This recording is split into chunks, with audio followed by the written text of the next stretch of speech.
ये आकाशवाणी है।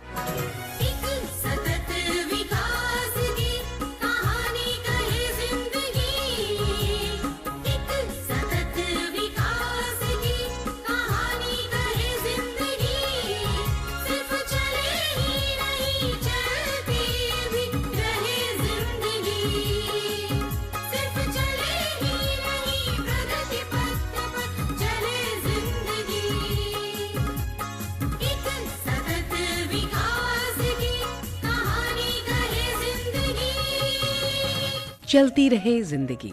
आकाशवाणी और विज्ञान प्रसार के संयुक्त प्रयास से तैयार सतत विकास की आपदाओं की समझ और प्रबंधन पर आधारित विज्ञान धारावाहिक चलती रहे जिंदगी की 45वीं कड़ी, हरित इमारतें हमारी जिम्मेदारी।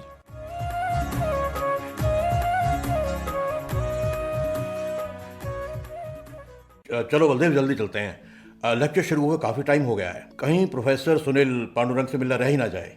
क्या गौरव, अब जल्दी का क्या फायदा। बलदेव की खटारा ने आज फिर धोखा दे दिया। अब प्रोफेसर पांडुरंग के दर्शन ही हो जाएं तो बहुत है। अबे अब चुप हो जा चेतन, अब बहुत हो गया। पहुंच तो गए, लो हॉल आ गया। चलो चलो। अरे तो अपनी कार्ड ठीक क्यों नहीं करवाता है? लोग कहते हैं कि विकास के लिए पेड़ काटने होंगे, क्योंकि ऐसे ही खड़े पेड़ हमें कुछ नहीं देते। बहुत से लोगों के लिए विकास का अर्थ है वैभव, और ऐसे विकास में हमें विलासिता और आराम के लिए ज्यादा से ज्यादा उत्पादन करना होगा। पर इसमें संसाधन खर्च होंगे, और संसाधन तो सीमित हैं। और जब ये संसाधन खत्म होने लगेंगे तो हमारे विकास का क्या होगा? विकास क्या है? वैभव या शांति? ये पेड़ हमें जीवन देते हैं, मिट्टी के कटाव को रोकते हैं। 1 इंच मोटी उपजाऊ मिट्टी की परत बनाने में प्रकृति को 1000 से 1500 साल लगते हैं। पेड़ तो प्राकृतिक स्पंज है, जो पानी ज्यादा होने पर सोखते हैं और जरूरत पर छोड़ते हैं। हमें तय करना होगा कि हम अपने वैभव और विलास के लिए इन प्राकृतिक संसाधनों का दोहन करें, या आने वाली पीढ़ी के लिए एक हरा भरा संसार छोड़ जाएं। क्या बोलते हैं प्रोफेसर? चुपचाप सुनो गौरव। आप सभी का धन्यवाद। और हाँ, आपके मन में कोई भी सवाल है या विचार साझा करना चाहते हैं तो अब हम बात कर सकते हैं। आप कुछ कहना चाहते हैं? आप अपना नाम बताइए पहले। जी, मेरा नाम बलदेव सिंह है जी, और मैं पिछले 10 साल से जैविक खेती कर रहा हूं सर। और साथ ही कंस्ट्रक्शन यानी भवन निर्माण से जुड़ा हूं सर। जी, बहुत अच्छे। पूछिए सिंह साहब, पूछिए। प्रोफेसर साहब, क्या सिर्फ पेड़ लगाने से ग्लोबल वार्मिंग या धरती के बढ़ते तापमान का हल हो जाएगा? कुछ और उपाय करने नहीं होंगे क्या? आप देर से आए, लेकिन मैंने इस विषय पर पहले कुछ कहा था। खैर, आप जैविक किसान भी हैं और बिल्डर भी, यानी प्रकृति को बचाते भी हैं और उसे डुबाते भी हैं। जी जी जी जी। खैर, आपने एक काम तो अच्छा किया कि जैविक खेती अपनाई। पर क्या आप ग्रीन बिल्डिंग या कहें हरित भवन प्रौद्योगिकी के विषय में जानते हैं? जी, ग्रीन बिल्डिंग? जी, कभी सुना तो है नहीं मैंने। प्रोफेसर साहब, हम तो शुरू से बैठे हैं, आपने हमें अभी तक नहीं बताया। बस इसीलिए मैं कहता हूं कि बातचीत का सिलसिला जारी रहना चाहिए। एक तरफा संवाद से बात नहीं बनती। ये सही कह रहे हैं प्रोफेसर। चलिए अब जरा ग्रीन बिल्डिंग के बारे में कुछ बात करते हैं। हम सभी जानते हैं कि ग्लोबल वार्मिंग के कारण क्या हैं और क्यों इसे रोकना जरूरी है, लेकिन पिछले कुछ समय से वैज्ञानिकों ने धरती और पर्यावरण का गहराई से अध्ययन किया तो कुछ ऐसे पैमाने तय किए गए जो एक ग्रह के स्वस्थ बने रहने के लिए जरूरी हैं। लेकिन वो लागू कौन कर रहा है? कुल मिलाकर 9 पैमाने और उनकी अधिकतम सीमा तय की गई, जिसके पार होने पर धरती का नाजुक संतुलन बिगड़ सकता है। सुनामी वगैरह देखो कैसे। इन पैमानों में पहला पैमाना है भूमि उपयोग। इसमें खेती के लिए 15% सीमा तय की गई है, जबकि वर्तमान स्तर 11.7% है। यानी बस हम सीमा लांघने वाले हैं। देख रहे, चारों तरफ बिल्डिंगें बन रही। अगला पैमाना है जैव विविधता की हानि। इसकी निर्धारित सीमा 10 प्रजातियां प्रति 10 लाख प्रति वर्ष तक स्वीकार्य है, लेकिन वर्तमान स्तर में 100 से अधिक प्रजातियों की हानि प्रति 10 लाख प्रजातियां प्रति वर्ष हो रही हैं। यानी हमारी करतूतें करीब 10 गुना तेजी से हमारे साथी जीवों को लील रही हैं। अब कौन बताए, किसी को पता ही नहीं। तीसरा पैमाना है जलवायु परिवर्तन। इसमें कार्बन डाइऑक्साइड का स्तर 350 भाग प्रति 10 लाख ppm की दर से स्वीकार्य माना गया है, जबकि मौजूदा स्तर करीब 410 ppm है।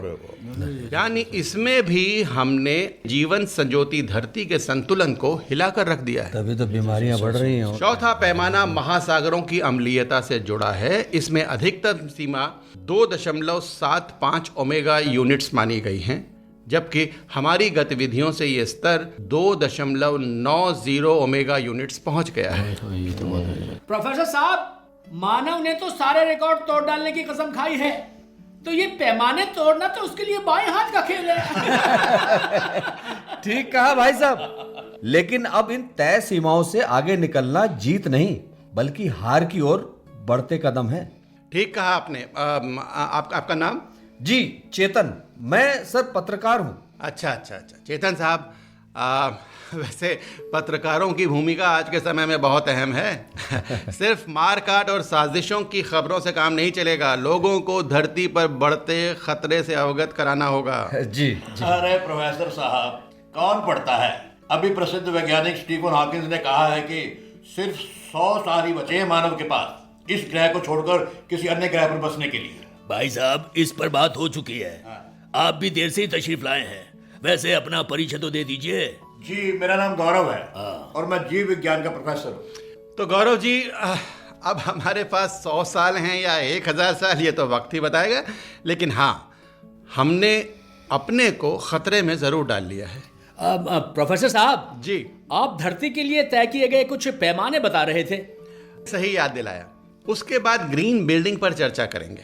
जी, तो धरती के मौजूदा अस्तित्व को बरकरार रखने के लिए 5वां पैमाना है समताप मंडल में मौजूद ओजोन की छतरी का छितराव। इसके लिए तय सीमा है 276 डॉप्सन यूनिट्स। लेकिन अच्छी बात है कि अब हमने मॉन्ट्रियल समझौते क्योटो प्रोटोकॉल को अपनाते हुए इसे 283 डॉप्सन यूनिट्स के स्तर पर पहुंचा दिया है, यानी यहां हम बेहतर स्थिति में हैं। ये तो बहुत अच्छा है प्रोफेसर साहब। जी, इसके बाद धरती पर बढ़ते औद्योगिक उर्वरकों के अंधाधुंध उपयोग के कारण नाइट्रोजन और फास्फोरस के संतुलन में आए बदलाव को छठे पैमाने के तौर पर शामिल किया गया है। जी बिल्कुल। और नाइट्रोजन के उपयोग की सीमा 3.90 करोड़ टन प्रति वर्ष तय की गई है, जबकि हरित क्रांति के बाद शुरू हुई गहन कृषि पद्धति ने इसे 13.30 करोड़ टन प्रति वर्ष के स्तर पर पहुंचा दिया है।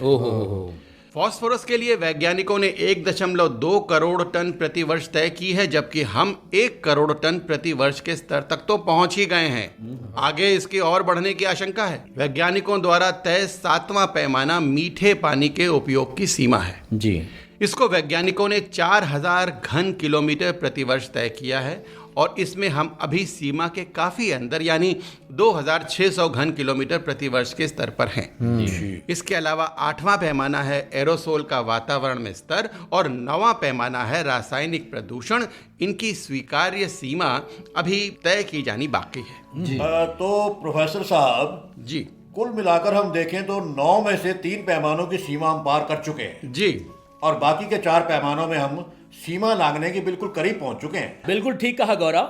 और अब बचे 2, उनके अभी नतीजे नहीं आए हैं, पर मानव की करतूतें निराश करने वाली ही रही हैं और मुझे पूरी उम्मीद है कि हम यहाँ भी तय सीमाओं के काफी करीब होंगे या उन्हें पार कर चुके होंगे। ये सभी पैमाने धरती के मौजूदा स्थिति को पलटने वाले हैं, यानी जो ग्रह जीवन के विभिन्न रूपों से सजा है वो जल्द ही मानव की करतूतों से जीवन का भक्षक हो सकता है। बिल्कुल बिल्कुल। अरे बलदेव यार, तुम्हारी बातें तो डराती हैं, पर प्रोफेसर साहब समाधान क्या है? चेतन जी, हम जानते हैं कि वक्त कम है और अब ऐसी प्रौद्योगिकियों पर काम किया जा रहा है जो ग्लोबल वार्मिंग पैदा करने वाली गैसों के उत्सर्जन को कम कर सके। जी जी जी। जैसे हरे भवन, हाइब्रिड कार्स, बैटरी चालित वाहन, रोशनी के लिए ऊर्जा दक्ष साधन जैसे वो आजकल यूज करते हैं LED, CFL आदि। जी जी। वैसे एक बात स्पष्ट कर दूं कि हाल में संयुक्त राष्ट्र में दिए गए आंकड़ों के अनुसार इन 9 पैमानों में 5 हम लांघ चुके हैं। ओह, फिर तो पर्यावरण को बचाने के सभी उपाय अपनाने ही होंगे। हाँ, और ये ग्रीन बिल्डिंग भी। सही कहा गौरव जी। GHG यानी ग्रीन हाउस गैसेस के उत्सर्जन को कम करने के साथ ऐसी हरित प्रौद्योगिकियों को भी विकसित किया जा रहा है जो इन गैसों को सोखने में सक्षम हो, जिससे इनके स्तर को और कम किया जा सके। और ये प्रौद्योगिकियां सिर्फ प्रयोगशालाओं तक ही सीमित नहीं है, बल्कि जल्दी ही इन्हें व्यावसायिक स्तर पर जारी किया जाने वाला है। कुछ उदाहरण दे सकते हैं प्रोफेसर साहबा? जी हम आए ही इसीलिए हैं। खैर, देश भर में निर्माण कार्य काफी चल रहा है, लेकिन जितना निर्माण कार्य होगा उतनी बढ़ेगी सीमेंट की खपत। एक ताजा आंकड़े के मुताबिक अकेले वर्ष 2009 में पूरी दुनिया में करीब 2080 करोड़ टन सीमेंट का उत्पादन हुआ, और इस सीमेंट ने कार्बन डाइऑक्साइड उत्सर्जन में लगभग 5% का योगदान दिया। सुन रहे हैं? वैसे बलदेव जी, क्या आप सीमेंट बनाने की विधि पर कुछ बता सकते हैं? जी प्रोफेसर साहब, देखिए वर्तमान में निर्माण कार्यों में उपयोग होने वाले सीमेंट को बनाने के लिए चूना, पत्थर, रेत, चिकनी मिट्टी आदि को करीब 1450 डिग्री सेंटीग्रेड तापमान पर गर्म किया जाता है, और इसके लिए कोयले या प्राकृतिक गैस का उपयोग किया जाता है। जी ठीक कहा बलदेव। और प्रोफेसर साहब जी, एक आंकलन के अनुसार इस पूरी प्रक्रिया स्वरूप करीब 1 टन मात्रा में आम या कहें पोर्टलैंड सीमेंट को तैयार करने में करीब 650 से 920 किलोग्राम कार्बन डाइऑक्साइड गैस वातावरण में फैलती है। तो गौरव, इस हिसाब से वर्ष 2009 में करीब 200 करोड़ टन कार्बन डाइऑक्साइड को वातावरण में घोलने का श्रेय सिर्फ सीमेंट को जाता है। बिल्कुल सही चेतन। आप तीनों आए तो सबसे देर से, लेकिन आपके आने से हम सबका कुछ ज्ञानवर्धन भी हो रहा है। चलो देर आए पर दुरुस्त आए। लेकिन सीमेंट से जुड़ी एक समस्या का जवाब लंदन की एक कंपनी ने ढूंढ निकाला है। कंपनी ने एक ऐसा सीमेंट तैयार करने में सफलता पा ली है जो अपने उत्पादन के दौरान पैदा होने वाली कार्बन डाइऑक्साइड से अधिक मात्रा को सोख लेता है। वाह! है जी, जितनी CO2 के उपयोग से बना उससे अधिक मात्रा में सोखना। जी, ये तो कमाल है जी। जी बलदेव जी, इस कंपनी द्वारा तैयार सीमेंट अपनी प्रति टन मात्रा से करीब 100 किलोग्राम ग्रीन हाउस गैसों को सोख लेता है। असल में वैज्ञानिक निकोलस व्लासोपोलस ने इंपीरियल कॉलेज लंदन में अपनी पढ़ाई के दौरान ही इस नए सीमेंट की खोज कर ली थी। क्या अधिकतर वैज्ञानिक खोजों की तरह व्लासोपोलस की खोज भी तुक्के से हुई थी? चेतन, पूरी तरह तुक्का तो नहीं था, लेकिन हाँ, एक दिन प्रयोगशाला में व्लासोपोलस पोर्टलैंड सीमेंट के साथ मैग्नीशियम ऑक्साइड के मिश्रण से तैयार होने वाले सीमेंट के गुणों पर जांच कर रहे थे।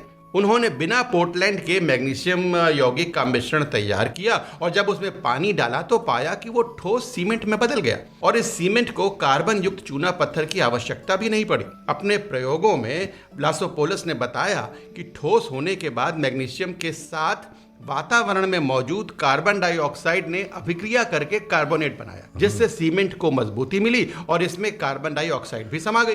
तो प्रोफेसर साहब, इस प्रयोग की स्थिति क्या है? गौरव, व्लासोपोलस अब नए मिश्रण और इसके मानक तय करने में लगे हैं, और उन्हें पूरी उम्मीद है कि साल भर में ये सीमेंट बाजार में उपलब्ध हो जाएगा। इसके लिए कंपनी को मदद के तौर पर रॉयल सोसाइटी व अन्य साझेदार करीब $7 करोड़ की पूंजी भी दे रहे हैं। क्या और कहीं ऐसा सीमेंट नहीं तैयार हो रहा है जो अधिक से अधिक CO2 गैस सोखे? नहीं बलदेव, ऐसा नहीं है कि सिर्फ व्लासोपोलस ही ग्रीन सीमेंट पर कार्य कर रहे हैं, बल्कि अमेरिका की एक कंपनी भी इस ओर कदम बढ़ा चुकी है।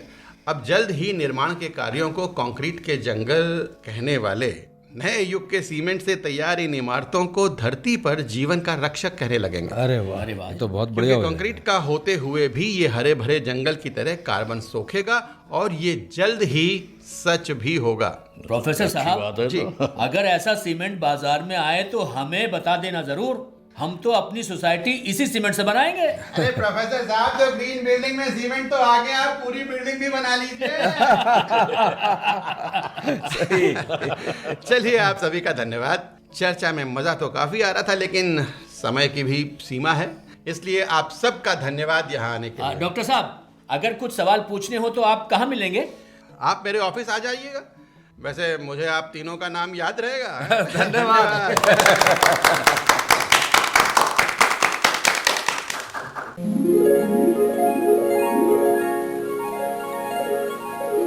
प्रोफेसर सुनील से तो बात अधूरी रह गई।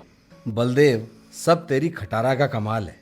अब पार्किंग से निकाल और सुबह ठीक 9 बजे प्रोफेसर सुनील के ऑफिस पहुंच जाना, मैं वहीं मिलूंगा। ठीक है? अरे तू हमारे साथ नहीं आएगा चेतन? अरे मेरा घर दूर है, मैं सुबह जल्दी निकलूंगा, तुम दोनों साथ आ जाना। ठीक है? ठीक है भाई, चलो। ठीक है चेतन, बैठो बैठो। कल फिर प्रोफेसर साहब के ऑफिस में ही मिलते हैं।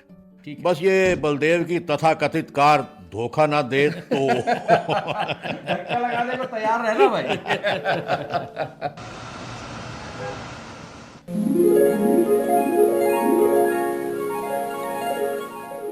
तुम बिल्कुल ठीक कह रहे हो चेतन। देखो, टेक्नोलॉजी तो है पर जागरूकता में कमी है। अब तुम्हारे जैसे लोग ग्रीन बिल्डिंग के विषय में जानेंगे, इस पर लिखेंगे, तभी तो जागरूकता फैलेगी। जी, पर प्रोफेसर साहब, मुझे कई बार लगता है कि रेटिंग, मानक, ये सब भी तो ग्रीन बिल्डिंग आदि की लागत बढ़ाने में योगदान देते हैं। मुझे कभी समझ नहीं आया कि अगर ग्रीन बिल्डिंग बनानी है तो सामान्य भवन की तुलना में महंगी कैसे? कायदे से तो इसमें खर्च कम आना चाहिए और संसाधन भी कम लगने चाहिए। बात तो सही है चेतन, पर आज के आधुनिक युग में जब बड़ी बड़ी कंपनियां, कॉरपोरेट्स आदि जब अपने भवनों के डिज़ाइन तैयार करते हैं तो वो कंपनी की तरह ही कुछ खास होनी चाहिए। हाँ, ये तो है। और इसीलिए डिज़ाइन पर खर्च करते हैं, और सबसे बड़ी बात, किसी भी सुविधा से समझौता नहीं चाहते, इसलिए लागत बेहद अधिक होती है। इसीलिए शायद ग्रीन बिल्डिंग अमीरों का दिखावा हो गई है। पर चेतन, ऐसा पूरी तरह नहीं है, क्योंकि आज के समय छोटे घरों से लेकर शौचालय आदि बनाने के बेहद प्रासंगिक और सस्ते ग्रीन डिज़ाइन उपलब्ध हैं। बिल्कुल ऐसे ही जैसे कलाई घड़ी 50 रुपए की भी आती है और 50 लाख रुपए की भी। वैसे चेतन, तुम्हारे दोस्त कहाँ रह गए? हम आ गए प्रोफेसर साहब। शैतान को याद किया और शैतान हाजिर। अरे भाई, बैठो बैठो बैठो। प्रोफेसर साहब जी, मैंने तो बलदेव से कहा था कि ग्रीन वाहन में चलते हैं, पर ये अपनी खटारा कार लाने पर ही आमादा था। बस इसीलिए देर हो गई। हाँ, कैसे हो चेतन? ठीक हूँ, और पिछले 1 घंटे से प्रोफेसर साहब के साथ बैठा हूँ। ये ग्रीन वाहन क्या है? साइकिल। बहुत बढ़िया। अरे भाई, साइकिल से ग्रीन क्या होगा? बिल्कुल बिल्कुल बिल्कुल ठीक है। चलिए, अब आप लोग आ गए। मैं तो कब से चाय मंगाना चाहता था, तो अब चाय मंगा लेते हैं। और यहाँ तो भाई सिर्फ कैंटीन के समोसे ही मिलेंगे। समोसे? चलेंगे सर, चलेंगे। ठीक है। अच्छा प्रोफेसर साहब, कल मैंने ग्रीन बिल्डिंग के बारे में पढ़ा। सब कुछ तो अभी विदेशों की याद में है। हाँ हाँ, अभी बताता हूँ मैं। 1 मिनट। हेलो। हाँ बेटा, ज़रा वो चाय ले आओ 4-5 और समोसे ले आना। ठीक है? हाँ, ओके, थैंक यू। हाँ, तो आप बोल रहे थे विदेशियों के हाथों में। देखो, असल में पहल तो विकसित देशों से होनी चाहिए, क्योंकि सबसे अधिक ग्रीन हाउस गैसों का उत्सर्जन भी उन्हीं का होता है। लेकिन अब हमारे देश में भी ग्रीन भवनों पर काफ़ी काम हो रहा है। जी जी। वैसे प्रोफेसर साहब जी, मुझे लगता है कि अब तो सभी को ग्रीन भवन बनाने में पहल करनी चाहिए। ये ग्लोबल वार्मिंग कोई एक जगह थोड़ी ना रुकेगी। प्रयास तो सभी देशों को मिलकर करने होंगे ना। गौरव, तूने बिल्कुल ठीक कहा, पर जो सबसे विकसित हैं वो सबसे गैर जिम्मेदार भी सभी तो नहीं, लेकिन हाँ कुछ जरूर हैं। प्रोफेसर साहब, ये ग्रीन बिल्डिंग, ग्रीन रेटिंग आदि ये क्या है सब? थोड़ा डिटेल में समझाइए ना। देखो बलदेव, वैसे भारत में रेटिंग देने वाली संस्थाएं हैं, लेकिन दुनिया में अधिकतर देश यूएस ग्रीन बिल्डिंग काउंसिल द्वारा विकसित leadership in energy and environment design यानी लीड रेटिंग सिस्टम को मान्यता देते हैं। जी। लीजिए, जो देश सबसे अधिक प्रदूषण फैलाता है वही ग्रीन बिल्डिंग के मानक भी बनाता है। चलो, कुछ कोशिश तो है। भाई, नो कमेंट्स ऑन दिस। चेतन, वैसे वर्ल्ड बिल्डिंग काउंसिल भी ग्रीन बिल्डिंग को प्रमोट करने के लिए कई काम कर रहा है, और इसके लिए विश्व बैंक की मदद भी ली जा रही है। प्रोफेसर सुनील जी, इन अमरीकियों या वर्ल्ड बैंक आदि के डिजाइन में तकनीक का उपयोग काफी है, इसलिए शायद महंगी टेक्नोलॉजी भी है। लेकिन मैंने अभी छत्तीसगढ़ राज्य में एक प्रोजेक्ट की रिपोर्ट देखी। अच्छा। वहां वो लोग जिस प्रकार से बिल्डिंग का निर्माण कर रहे हैं उसमें तो लागत करीब 20% तक कम आ रही है। कैसे? गौरव, उनके डिजाइन में कई बातें हैं, जैसे रोशनी के आने की दिशा में खिड़कियां, झरोके आदि, और हवा में संचरण के लिए उपाय। और जो बात मुझे सबसे ज्यादा पसंद आई वो थी बायो टॉयलेट। अच्छा। हाँ बायो टॉयलेट जो डीआरडीओ के वैज्ञानिकों ने टेक्नोलॉजी विकसित की है। हाँ वही। इसमें कोई सीवर लाइन की आवश्यकता नहीं है। पूरा मलमूत्र जीवाणुओं द्वारा पचाकर सिर्फ पानी छोड़ा जाता है, और वो भी पौधों या बागवानी फसलों में सिंचाई के काम आ जाता है। अरे ये तो बढ़िया है। ये भी तो ग्रीन टेक्नोलॉजी का हिस्सा ही हुआ। हाँ गौरव, मुझे खुशी है कि आप लोग इतना कुछ पढ़ रहे हैं और समझ रहे हैं। देखो, टेक्नोलॉजी तो कई तरह से विकसित हो रही है, और इन ग्रीन टेक्नोलॉजी का मकसद है मानव स्वास्थ्य और प्राकृतिक पर्यावरण पर मानव रचित पर्यावरण का दुष्प्रभाव कम से कम हो। बिल्कुल। पर हो जरूर। अरे चेतन, तो क्या जंगल में रहने चले जाएं? जब विज्ञान हमें यहाँ तक लाया है तो विज्ञान भी आगे की राह दिखाएगा। हाँ, वाह गौरव, बिल्कुल सही कहा। बस विज्ञान के साथ मानवता को ना भूलें। हाँ लो जी, समोसे आ गए। अरे समोसे आ गए, लाओ भैया इधर रख दो। हाँ, चाय भी रख दो इधर। प्रोफेसर साहब, कमाल है, ये समोसा भी क्या चीज बनाई है। पूरा का पूरा देश इसी पर चल रहा है। और हम भी। बलदेव, वैसे कहा जाता है कि समोसा दुनिया को ईरान की देन है। भाई पता नहीं। अच्छी देन है, और इसे गरम गरम ही खा लो। ये लेन देन के चक्कर में स्वाद खत्म हो जाता है इसका। लीजिए प्रोफेसर साहब। आप चेतन, पता नहीं क्यों मुझे लग रहा है कि जैसे मैं मेहमान और आप सब मेजबान। अरे आपसे आत्मीयता इतनी अच्छी हो गई है ना। अरे प्रोफेसर साहब, समोसों के मामले में देर करना ठीक नहीं है ना, इसलिए हम मेजबान ही सही। अरे भाई तुम पहले ले लो। तो प्रोफेसर साहब, मानव स्वास्थ्य भी ठीक रहे और प्राकृतिक पर्यावरण भी, ये ग्रीन बिल्डिंग से कैसे सुनिश्चित होता है, ये बता दीजिए। बलदेव, देखो, ग्रीन बिल्डिंग में ऊर्जा, पानी और अन्य संसाधनों को काफ़ी दक्षता से उपयोग किया जाता है। जी जी। और साथ ही कम कचरे का उत्पादन, कम प्रदूषण करने के साथ पर्यावरण को भी कम नुकसान हो, इसका ख्याल रखा जाता है। जी।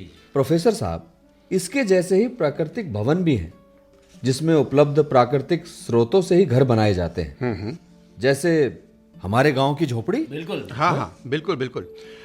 पर चेतन, शहरी और आराम पसंद आदतों ने हमें इतना सुविधा भोगी बना दिया है कि जिसे अब दुनिया अपना रही है, हम उसे पिछड़ा कहते हैं। ये बात तो ठीक है प्रोफेसर साहब। अब तो ग्रामीण टूरिज्म भी होने लगा है, यानी लोगों के गांव, वहाँ की हरियाली, वहाँ का जीवन भी पर्यटन हो गया है। पहले तो हर किसी का गांव में जाना आना लगा ही रहता था। बिल्कुल बिल्कुल बिल्कुल। प्रकृति से दूर हो गए और अब घरों में गमले लगाकर कुछ हरियाली पाने की कोशिश करते हैं। पता नहीं किस चाहत में भाग दौड़ा।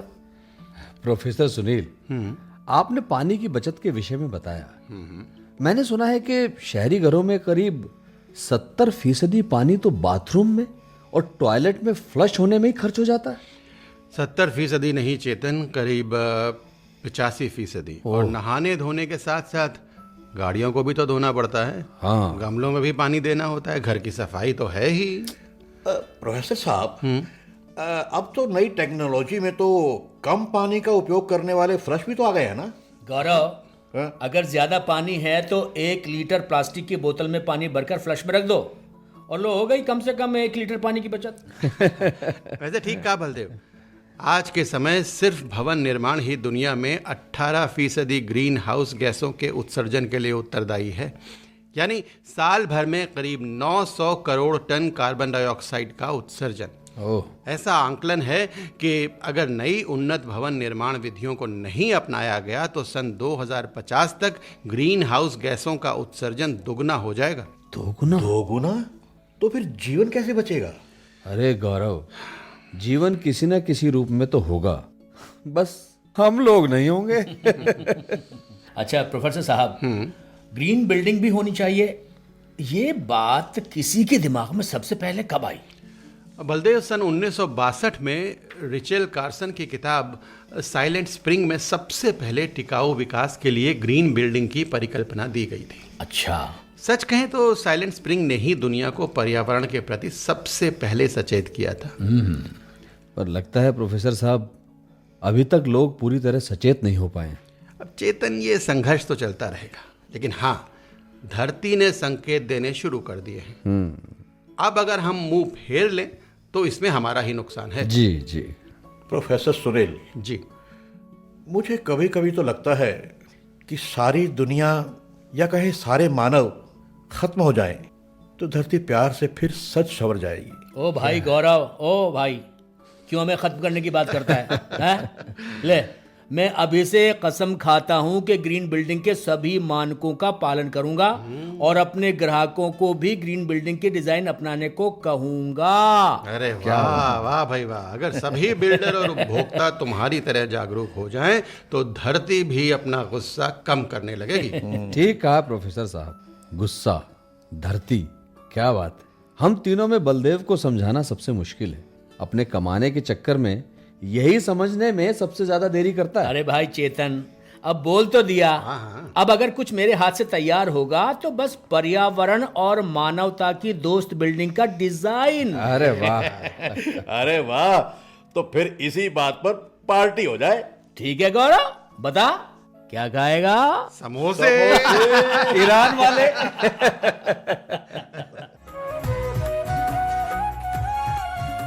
चलती रहे जिंदगी। अभी आप आकाशवाणी और विज्ञान प्रसार के संयुक्त प्रयास से तैयार प्राकृतिक आपदाओं की समझ और प्रबंधन पर आधारित विज्ञान धारावाहिक चलती रहे जिंदगी की 45वीं कड़ी सुन रहे थे। हरित इमारतें हमारी जिम्मेदारी। समन्वय दिलीप झा, डॉक्टर चंदन मोहन और डॉक्टर बीके त्यागी का। आलेख व अनुसंधान अनुराग शर्मा। निर्देशन काजल सूरी और प्रस्तुति सहायक नीरज बख्शी। कार्यक्रम में भाग लेने वाले कलाकारों के नाम इस प्रकार हैं: सलीम खान, योगेंद्र टीकू, त्रिखा और सिद्धार्थ। साथियों, अभी जाइए नहीं, अब समय है आपसे किए जाने वाले सवालों का। हम आपसे 2 प्रश्न पूछेंगे। सही उत्तर भेजने वाले श्रोताओं को लकी ड्रॉ द्वारा निकाले गए परिणामों के आधार पर विज्ञान प्रसार द्वारा आकर्षक पुरस्कार दिए जाएंगे। हमारा आज का पहला प्रश्न है: सीमेंट निर्माण के लिए लाइमस्टोन और सैंडस्टोन को कितने तापक्रम तक गर्म किया जाता है? और दूसरा प्रश्न है: हरित वाहन यानी कि गाड़ियां क्या है? हमारा पता नोट करें: विज्ञान धारावाहिक चलती रहे जिंदगी द्वारा केंद्र निदेशक, कमरा नंबर 615, नव प्रसारण भवन, आकाशवाणी, संसद मार्ग, नई दिल्ली 110001। आप अपने उत्तर ईमेल द्वारा भी भेज सकते हैं। हमारा ईमेल है radio@vigyanprasar.gov.in। श्रोता, हमें इंतजार रहेगा आपके पत्रों का। जवाबों के साथ अपना पूरा नाम, पता, आयु, व्यवसाय।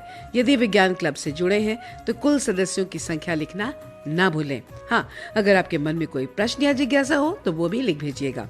धारावाहिक चलती रहे जिंदगी की अगली कड़ी इसी दिन और इसी समय लेकर अगले सप्ताह हम फिर हाजिर होंगे। नमस्कार, शुभकामनाएं।